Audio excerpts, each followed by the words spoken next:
What's up guys, it's Venerated from Team Envy, and today we're going to talk about the constantly changing meta in Fortnite.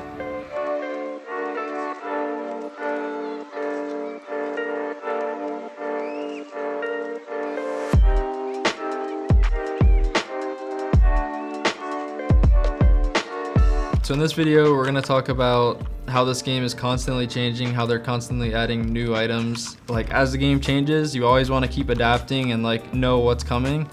And always use like the best forms of rotation. Always be maximizing like your potential with the items that you're using based on like what's out at the time.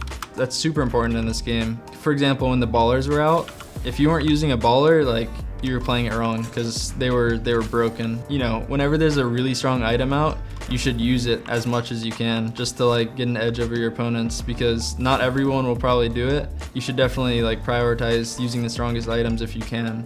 So first of all, we're going to talk about rotation.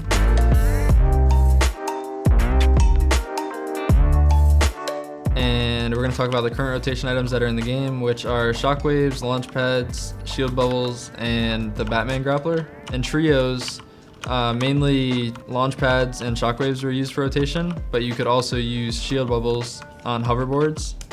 So like you could throw it on a hoverboard and then you could move with your team that way, which is a good way to rotate. You could set up team shockwaves. So like if you wanted to go like straight in a certain direction, you could set up a shockwave this, and then you could all stand on this little railing here and then just throw it down here and jump, or you know, not jump if you want to go like further. The other thing is you could do a launch pad, and there's many different ways you can launch pad. Like for one, you could just put it down on the ground and then jump with it. You know, sometimes that'll put you too high and you'll get like beamed out of the sky. So another way you could do it is you could set up a low launch. So how you do that is you would put a ramp above your launch and then just place it. And so you go lower, and that way you're less likely to get shot out of the sky. With the bouncers that are in the game now, you can like build up like this and then take high ground with it. Or you can use it along with like a launch pad that will send the launch, or that'll send you further on the launch pad. So like you'd put this here, and then you'd put the bouncer there, hit this, and then it'll hit the launch pad and you'll go a lot further. Now this is pretty risky, but like if you're just trying to get distance and you're not really worried about getting shot out of the sky, then you can do that and it'll take you really far. You could also set up different shockwaves. You could set up a corner shockwave and just set it up like this, and then again throw it down.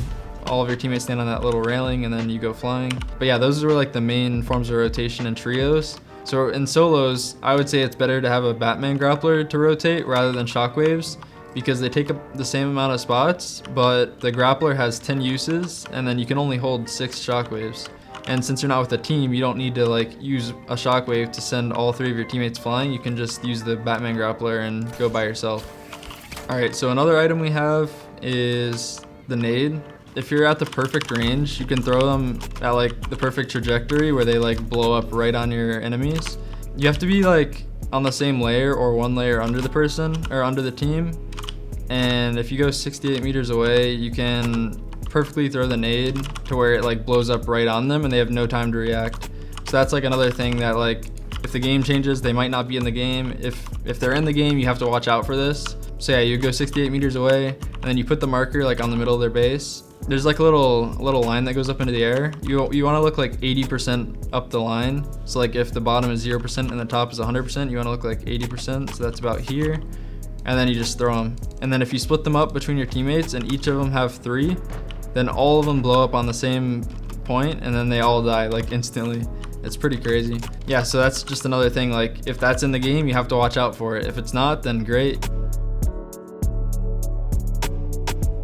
Thank you guys so much for watching. I hope you learned something new, and I'll see you guys in the next video.